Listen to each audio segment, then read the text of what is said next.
Never say about something we really knew about.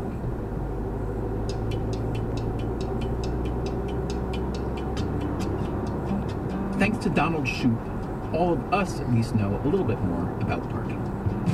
But the future? That's harder to know. Parking might get worse, or, for all kinds of reasons, might get better. The world keeps getting more urbanized, which means more people on foot, on bikes, mass transit. Maybe car sharing will become more popular, which would lessen parking demand. And most exciting, to me at least, is the future of the driverless car. Now, some smart people think that in 10 or 20 years, most cars will be controlled by computers rather than accident-prone, Instagram-addicted, coffee-drinking, eyeliner-applying human beings. Now, if all cars were driverless, would you still need to own one? Or would you be willing to just summon one, the way you now call a cab? It would come pick you up, then drop you off, and instead of having to park at the curb and wait for you, it could come pick me up, or one of any other million people nearby, and then when you're done doing whatever you're doing, you summon a different car to come get you. How great would that be? And how much less parking would we need? Maybe a lot less. And then comes the really hard part. What do we do with those millions and millions and millions of parking spaces we built all over the world? More nunneries, maybe?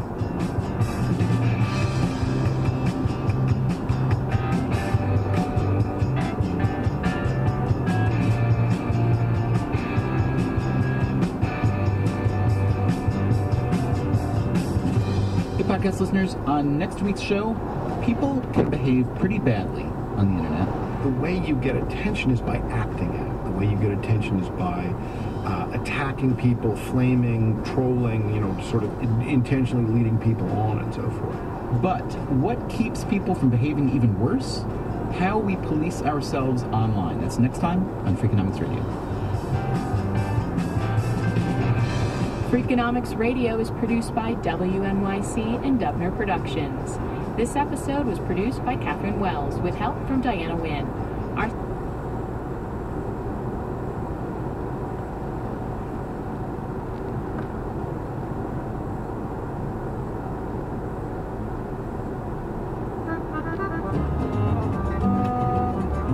Hey podcast listeners, this summer we are putting out encore versions, also known as reruns, of some of our most popular episodes from the past year or two.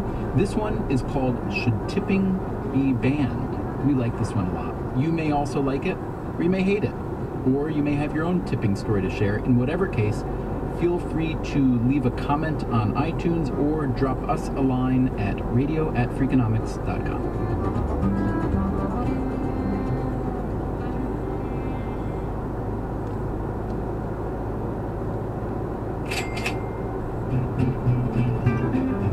Hey, Levitt. Hey, Devin. When I say the word tipping, what do you think of? I think of discomfort. Discomfort for whom? Oh, for the tipper. For me, I don't like to tip. And tipping's unpleasant. No, it's not that you're an ungenerous person. I find you quite generous. Yeah, no, I just don't like social interactions that much. And I don't like the idea that I'm not sure how much to tip or what's fair or what's right. And it leads me in the exact opposite direction. Whenever there's someone who's doing a job that deserves to be tipped or that socially we think should be tipped, it's always my inclination to not let them do their job. So I always want to carry my own bags in airports or in hotels. And obviously I can't serve my own food at the restaurant, but if I could, I'd go right in the kitchen and make my own food. Can I say something about you? Sure, Levitt, go ahead. So I always thought I was a good tipper until I hung out with Dubner. I mean, man, you throw the money around like it's going out of style. It's embarrassing to be around you. It's so embarrassing. Oh man, we get in some car, some sedan that take us 15 minutes from one place to the next, and you're flashing 20s, 50s, and stuff like that.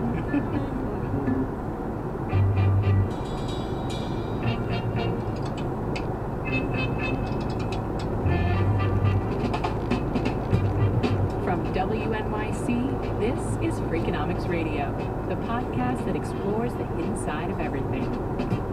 Here's your host, Stephen Dubner.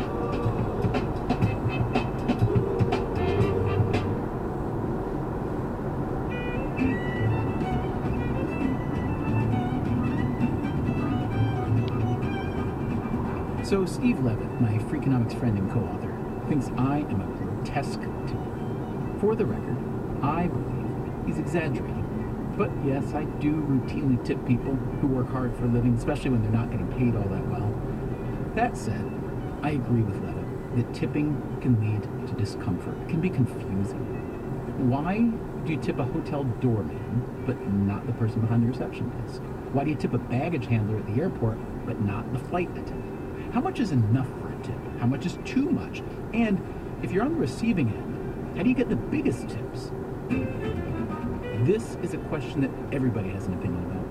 We talk to people all over the country who work for tips. My name is Tanya, I'm a server, and I'm in Minneapolis, Minnesota. I'm Johnny Glawe, and I'm a valet. Krista Olesen. I've been bartending for over a decade. I'm a barista. Coffee barista. I am a server. Server. Server at Denny's. I'm a hairstylist. Barber at Heine's Haberdashery. I've worked many jobs for tips, as a barista, as a bartender, and as a doorman. My name is Iris Green, and I'm a stripper. You know what's really interesting is if you see somebody smoking, they're usually going to be a good tipper. The older, the fatter, the better. You get a guy that looks like a bum that turns out to be a super guy, and you get a guy that looks like a millionaire, and he won't tip you a thing, you know. Black card holders from American Express, 10 to 15%. I understand you got rich by being frugal, but that doesn't fly. And look at their shoes. The shoes? The shoes. Shoes can say a lot.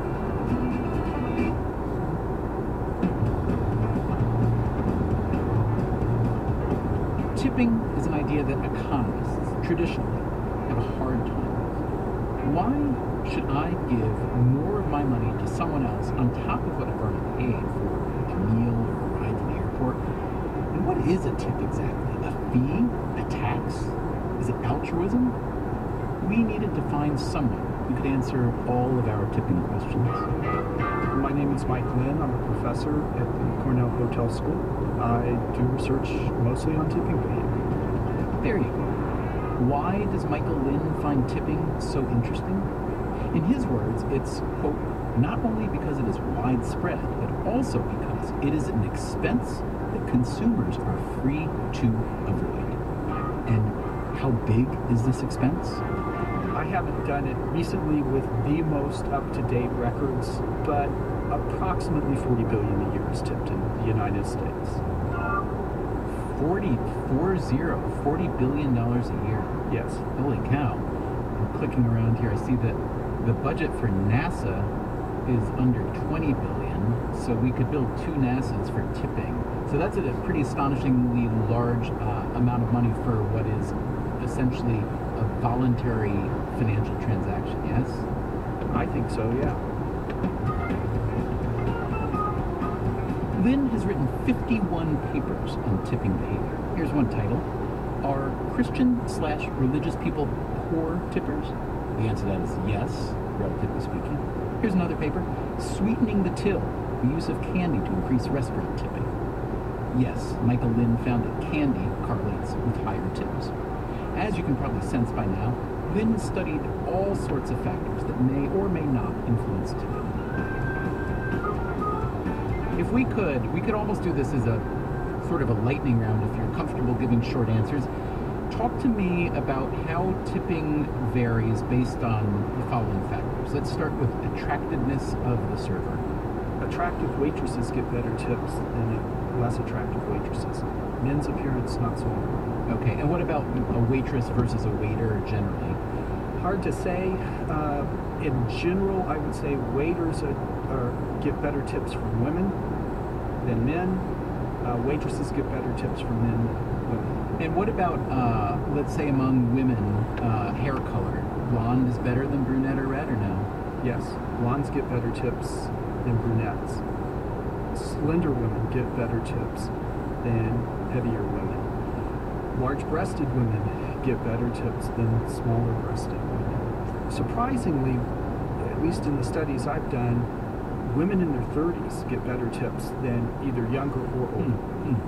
So a skinny, good-looking, big-breasted woman in her 30s is going to get big tips.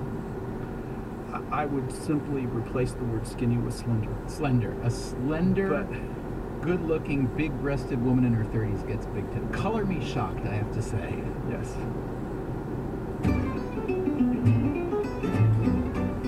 I have tried using my feminine wiles before, and with mixed results. When I really made an effort at that, it tended to work.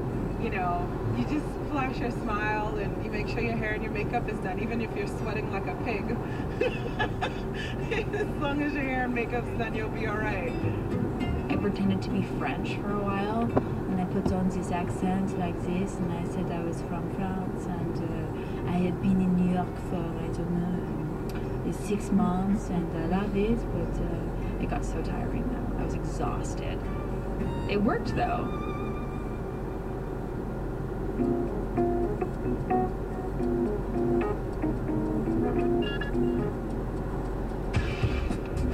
So how does Michael Lynn know what he knows? Well, he studied tipping since he was a grad student. The first study I did on tipping was outside of an IHOP. Then, as now, he looks for as much data as he can get. Even today, he'll still stand outside a restaurant, interviewing customers as they leave, asking them questions about their perceptions of the dining experience, how much their bill was, how much they tipped. Some of it is having servers keep records of their customers, including their bill size, tip amount, and race.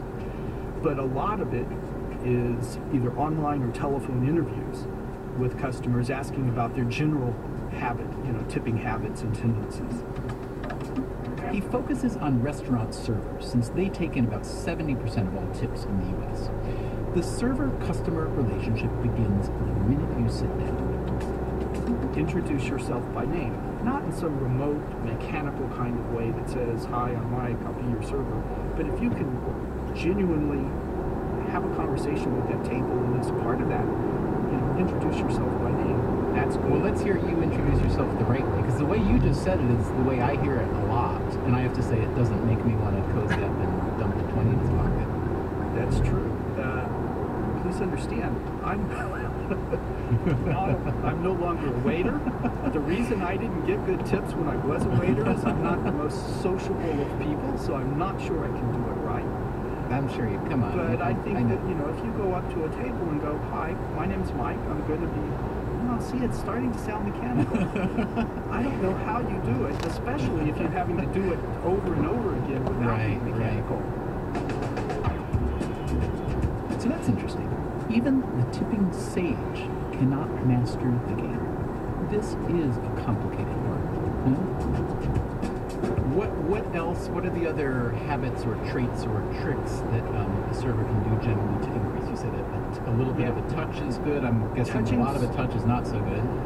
Although I did do one study where I had a server touch customers and either count 1,000, 2,000, remove his hand, or touch and count 1,000, 2,000, 3,000, 4,000, and then remove his hand. Obviously, the counting was meant to be silent.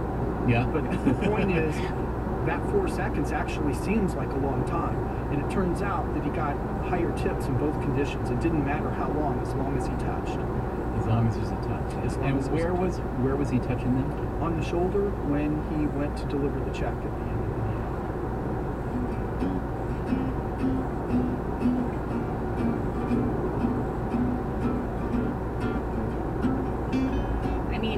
It depends on the job. But at this job, yeah, I definitely touch people on the shoulder. Often when there's a big party and I need to lean in, I'll just tap them on the shoulder. Like, hey. My boyfriend, who was also a server, we worked together for many years at the same place. He would bend down, But I always thought that was a weird thing to do as a girl. I don't know. I've never been one of those people that does, try leaning down and talking to people or touching people. I just could never quite get into that rhythm. If I'm engaging a client and he's much older and he wants to sort of make sure that you're okay and you're going in the right direction in your life, and he's taking kind of a fatherly approach to you, at the end of a dance or at the end of a champagne room, you might touch his shoulder and say, "Thank you, sweetie," and ask him if he wants to take care of you. And always flash a really big smile, because if you don't, I'm not getting anything.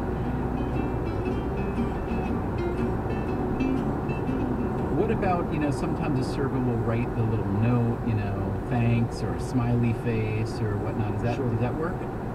Yes, smiley faces have been shown to increase tips of waitresses, not of waiters.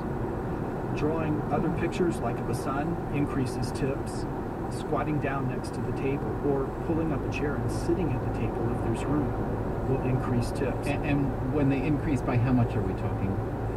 In one study, the server got $1 more per table when he squatted down next to her. And it turns out this was one of my former students. I asked him, what do you do to get better tips? He goes, oh, well, I squat down. And I said, you really think that helps? His response was, sure, I know it does. I asked him if he'd be willing to test his theory. He said, sure. So he agreed to randomly assign his tables to conditions. He would squat or not squat. And sure enough, he was right. With those tables he did not squat at, he got $1 less. So it cost him money to help me do this research. But I put him as an author on the paper as a small compensation.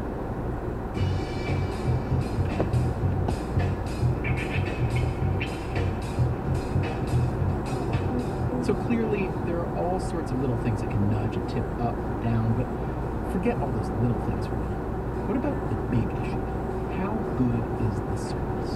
The conventional wisdom says that good service brings a good tip and vice versa. True? Not true, says Michael. First off, I've done a lot of research looking at the size of tip and how it relates to the customer's perceptions of service quality. And a consistent finding is that there is a relationship. People do tip more the better the service they get, but that relationship is very weak.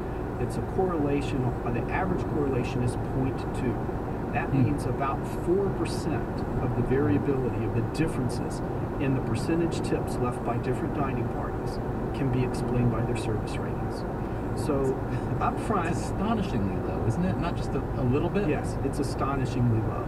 So it's absolutely the case that tips are not as strongly related to service as you would expect. Absolutely, I believe that that's got to reduce the incentive value of tipping. Having said that, though, even though the actual relationship between tips and service is low, servers think there's a relationship, and that's enough to motivate them to deliver good service.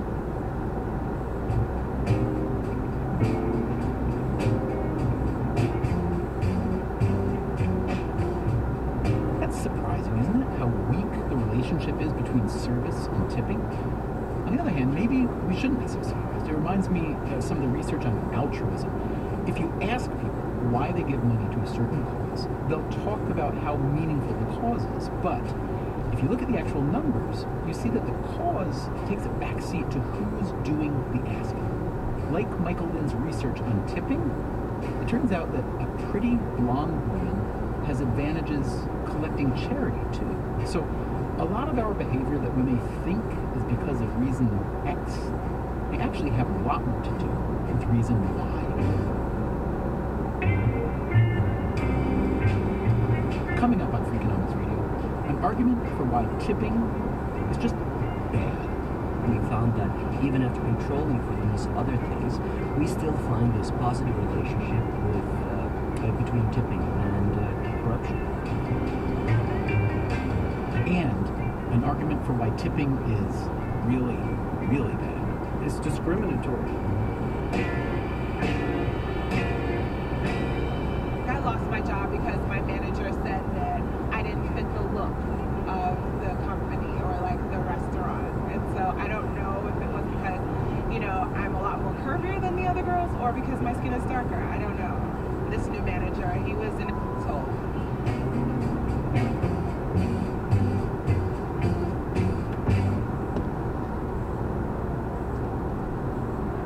Freakonomics Radio is supported by Citrix GoToMeeting, designed to be a fast and simple way to meet and collaborate with clients and coworkers online.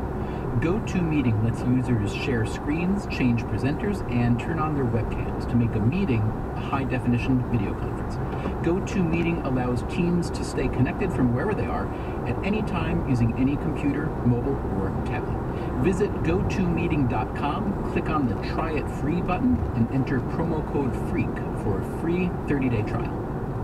Freakonomics Radio is supported by The Great Courses, engaging video and audio lectures presented by top professors for people who love to learn, available in over 500 topics.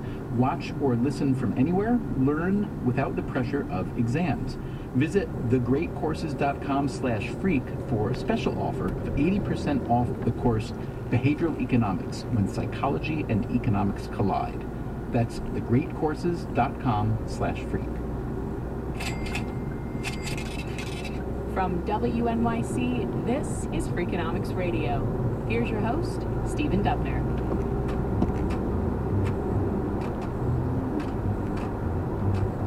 Michael Lynn is a scholar of tipping at Cornell. He's examined just about every little thing that can affect tips. Some of it